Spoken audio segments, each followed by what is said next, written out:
This episode of Test Drive is made possible by EV Duty.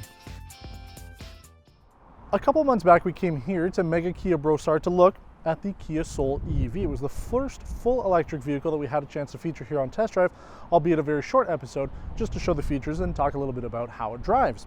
But now we have the 2018 Volkswagen e-Golf. It is also a full electric vehicle.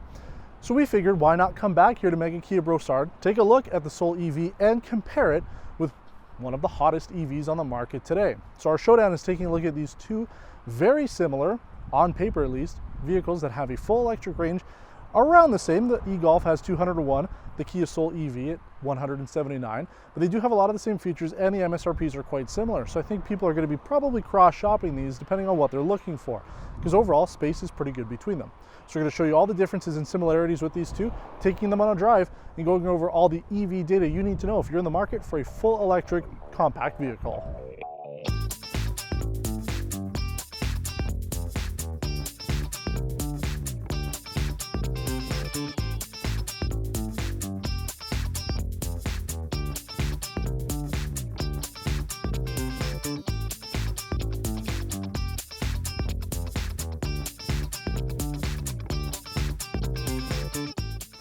Now there's a number of reasons why we've decided to compare these two vehicles, but primarily comes down to the range.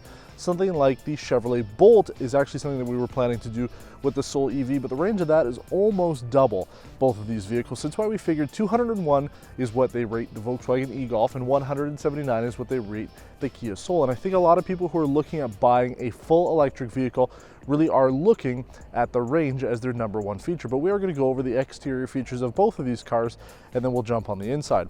Now there are some differences. Believe it or not, they're actually very similar in size. The Volkswagen is a little bit longer, believe it or not, and it's just a slight bit narrower and a little bit shorter. Obviously, I mean, this is a multi-passenger vehicle or subcompact crossover SUV, depending on where you live, and the e-Golf here is a compact vehicle. So it makes sense, but they actually are quite similar. We're going to talk a little bit more about that during the road test. Up front with the e-Golf, though, as configured, again, this is about $39,000, there is no safety tech. And you can add that for about $4,200. You can have forward collision warning, active cruise control, blind spot monitoring, lane keep assist. Unfortunately, that's not something that you can get on the Kia Soul. So you could upgrade this if you wanted to, but I think that most people are probably going to be going with this trim. You do have LED adaptive front headlights with quartering lamps. They work quite well at night, and they do have a nice design at night with the full LED running lights. Unfortunately with the Kia, they're projector-based halogens. They do have a fog light, but again, those are projector-based halogens as well. So the light quality isn't quite as good on the Kia Soul, which is unfortunate because, you know, it really makes sense to use LED. It uses less power, but maybe with the next generation Kia Soul, they will be upgrading it. Though they do look good, I do like the look of both of the vehicles, and I mean, it will come down to how you perceive either vehicle. They really do fit into niche markets for both buyers, but I really do think that they look good on their own. Now there is one little thing about the e-Golf that you might want to know if you are buying this car. It has a heated windshield. And you might think, hey, that's cool, it's a heated windshield. It's an electric car, it makes sense. It's not going to have its own engine to power heat during the winter. But the problem is it has the heating elements running throughout the entire length of the windshield. And I apologize if you do own this car and you haven't noticed it before, because everybody I've talked to, as soon as I mention it, they can't not see it. And you actually can see it, especially in direct sunlight. It does not really obstruct your vision, but it is something to note. It does create a little bit of a visual impairment while you're driving down the street. Now it's when we get to the back of each vehicle that we really do see that they really are kind of similar, but you also do see the major differences with the size. I mean, the Kia Soul certainly is quite a bit taller here, but the e-Golf is still very practical. They're both very practical vehicles. Now, one of the other features that they both share are front and rear parking sensors. That's something that you do get with the basic tech package that you get with the Volkswagen here, but it does help. I mean, you do have rear backup cameras for both. There's nothing else. There's no 360 cameras, but the parking sensors do help. Now, when it comes to the trunk space, believe it or not, the e-Golf actually has more storage capacity. We're going to talk about the numbers of those when we get into each vehicle, but they're still pretty practical. It's a little bit more shallow with the Soul here. The e-Golf certainly has a little bit more space, but overall, I mean, they're both very practical. A hatchback design works out best, allows you to store things that are maybe a little bit taller than you would on a sedan. And it also helps to keep things a little bit more compact. So if you are using this as a city vehicle, you're going to be parking this something like downtown Toronto or Montreal, they're smaller and it works out well. But most people, again, are looking at the range. So we really do need to drive both of these vehicles, see how they are on the road, and also talk about the interiors. So we're going to start with our e-Golf and then finish off with the Soul EV and talk about what we like and dislike about each vehicle. Now, if you talk to the salespeople at Kia and if you talk to the salespeople at Volkswagen, they'll both tell you the same thing. Their electric vehicles are very, very popular, especially here in Quebec. And it makes sense because they do offer quite a lot for a pretty competitive price. And, the MSRPs for these are both about $40,000. But if you tack on the $8,000 rebate that the Quebec government gives you, $32,000 for a full electric car is not too bad. Now let's talk about the interior here of our little e-Golf. It is mostly plastic. I expected that when we came in. It doesn't have the extra $4,200 full luxury digital package that you can get all the blind spot monitoring, lane keep assist, forward collision, and Volkswagen's digital cockpit. But I really think that this probably represents what most people are going to be looking at. It gets you all the tech that you really need. It's nice to have a big navigation screen here with Android Auto, Apple CarPlay, and heated front seats. But you don't really need the other stuff. The safety tech is nice to have, but it is a small car. You can certainly get through your life without having those extra features. Plus, with this package, you do get front and rear parking sensors, plus the backup camera. So really, what more could you need? Need being the operative term. Now, the rest of the interior, like I said, it's plastic. You've got plastic all the way around. There's nothing that's overly soft. You have leatherette, which is what you would expect with an electric car. Why are you going to kill cows to have seats, but then save the environment with your non-gas burning car? It makes no sense. So, of course, it's going to be leatherette. Steering wheel is kind of hard plastic. There's not much to it. But again, that navigation screen really is a plus here. Dual zone automatic climate control that is tuned to be more environmentally friendly in the sense that it knows I'm the only person in the car. It'll turn off the vents on the passenger side here. So you do have a little bit better range. But also with the different drive modes, normal, eco, and eco plus, it'll reduce the amount of actual consumption through your HVAC system here, especially limiting your ability. If you put it into Eco Plus mode, you actually can't play with the different settings here. It'll lock it out and it'll make it as economical as possible. Plus, it'll turn off the air conditioning. So there are ways to save more with this car if you really do want to. Now, when it comes to the drive, ride, and handling, truthfully, I think most people are going to be looking at either one of these vehicles, not because they're going to be the best performer, but because they get good range and they also are relatively practical. Let's talk about it here. This car is just a little bit more narrow than the Kia Soul. It is longer, believe it or not, but it is shorter. But it does have a bigger trunk, which could be important, especially you do have a little flap underneath the bottom of it to be able to put more stuff. It is a 645-liter capacity trunk, whereas the Kia Soul EV has a 532-liter. Now, that's with the seats up and everything, so you can certainly get more if you put the seats down, but both vehicles are sort of the same shape. Right, this is a compact hatchback, whereas the Kia Soul EV, again, depending on where you live, is either going to be a mini multi-passenger vehicle or a subcompact crossover SUV. So they're both relatively small, but I'd say space is pretty good in between the two of them. It's the handling and ride that I think you're going to see is a little bit different with this because it is a little bit closer to the ground, a little bit shorter. I do find that you can put it into the corners quite a bit more. You can see us going through their little slalom that I've made out. It's pretty nimble. I enjoy it. The ride is a little rough, but it's similar to other compact vehicles we've driven, so you can't really fault it for that. But overall, though, I think it's pretty good. If you want more features, though, and that's the thing, for somebody like me who really likes features and luxuries, you might be a little disappointed with the Volkswagen. You can't get all the same tech that you can get on the Kia, especially something like ventilated seats or even a sunroof here. You just can't get it with the e-Golf. But then again, if you're buying a car like this, you don't really want those things. The more tech, the more power you're using, the worse range you're going to get. So it makes sense to have less if you want more. But really, I do think that the range is going to be key. 201 rated for this over the 179 in the Kia Soul. I know it doesn't sound like much, but a 10% difference could make or break somebody's daily commute, especially in the winters where the range for this is closer to 120 and something like the Kia Soul is closer to 110. You're going to lose quite a bit of range during the winters. It's going to come down to whether or not you're able to charge these wherever you go. Today was a great example. We drove to Brossard to film the episode at Mega Kia, and we were able to plug this car in for a couple minutes while we were there, but we used a level 3 charger on our way back, and it filled this thing up completely in just under an hour. That's great. You can't do that all the time. Both cars have batteries that require air cooling instead of liquid cooling, so you can't use a level 3 charger more than twice in a row, or else you'll actually overheat the batteries. So you really are stuck if you're going on a long distance sort of drive. These are better for commutes, better for your daily drive. And I really do think that Volkswagen is going to be a popular choice. I mean, it's already a popular car. It looks good. There's no doubt about it. I'm more impressed with this than I have been with Volkswagen's other products. I think it's because my expectations coming into this were different. But I do like it. It does have a lot going for it. But we really do need to see now what the Kia Soul EV has. Now that we've got it for a little bit longer than we had during our snapshot, it'll give us a better idea. So let's jump into that one, talk about the interior, and take it on its road test. Now, before we jump over into the Soul EV to see what the interior is like and take it on its road test, we need to make sure that both cars are fully charged up in order to do proper testing. The EV Duty Smart Home Charging Solution from Elmec allows you to charge a vehicle in hours rather than days.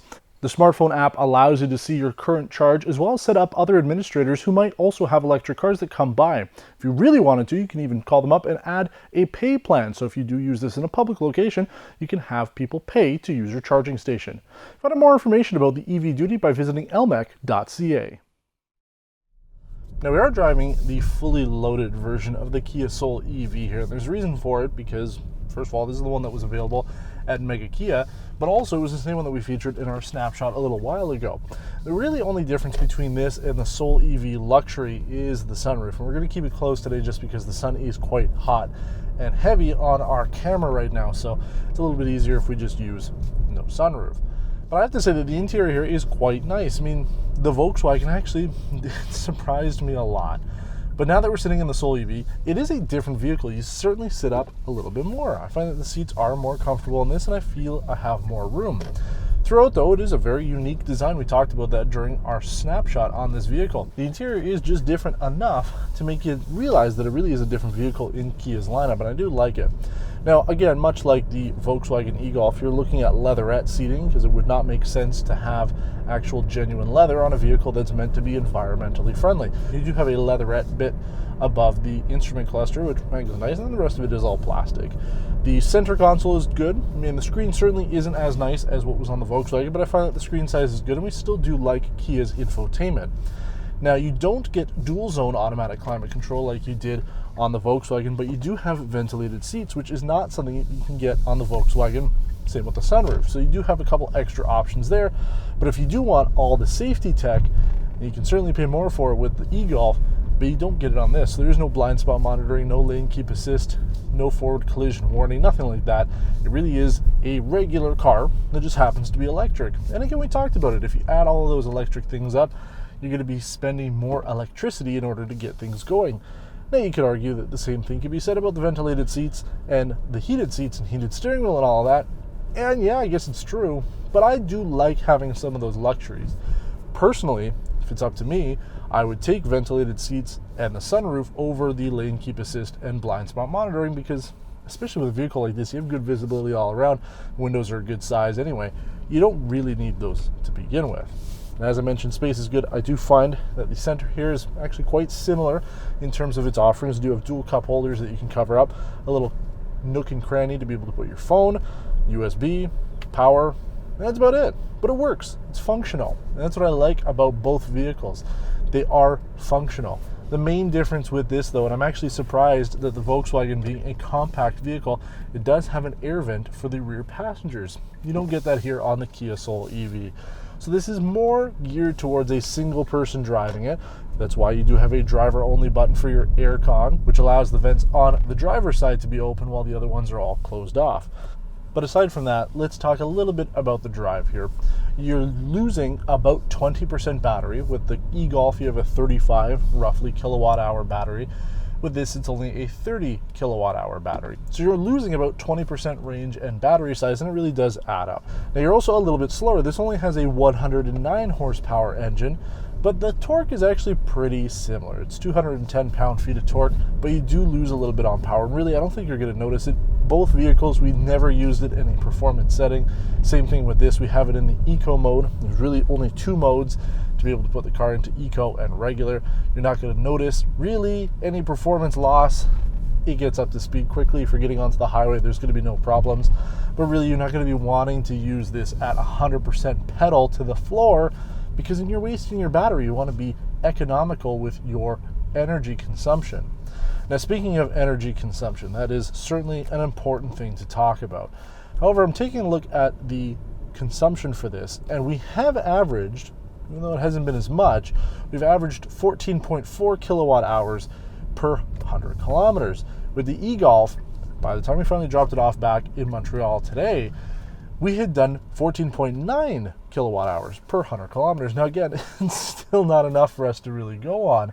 You know, the fact that these are the only 2 full EVs that we've done, you don't really know. I mean, is 14.4 good? Certainly better than the e-Golf did, but it doesn't necessarily mean it's that great overall. So it is something that we're going to be testing over the course of the next little while, over the next year. We're going to be getting more EVs, so we have a better idea really of how they are on economy. But I have to say that 14.4 isn't too bad. It just, I don't know what it really translates to because I don't have a benchmark from myself to be able to tell. But overall, I mean, it gets the job done. I like both vehicles. I like the feel of both vehicles. I like the functionality of both vehicles. That's the thing. Both of them really do offer a lot. And it comes down to really, if you're looking at either one of these cars, I think that you're either going to be looking at the e-Golf because you're very loyal to Volkswagen. You could be looking at the Soul because it is kind of quirky and funky.